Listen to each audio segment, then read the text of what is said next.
তাআলা বললেন ইন্নাল ইনসানা লাফি খুসর।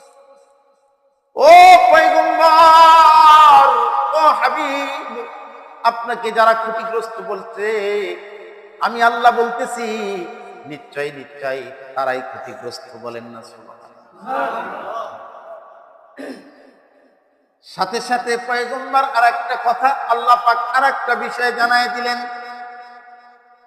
ও পয়গম্বর, তারা তো ক্ষতিগ্রস্ত হয়, তারা ক্ষতিগ্রস্ত বটে, কিন্তু তাদের মধ্যে যদি 4টা গুণাবলী থাকে তাহলে তারা ক্ষতিগ্রস্ত হবে না।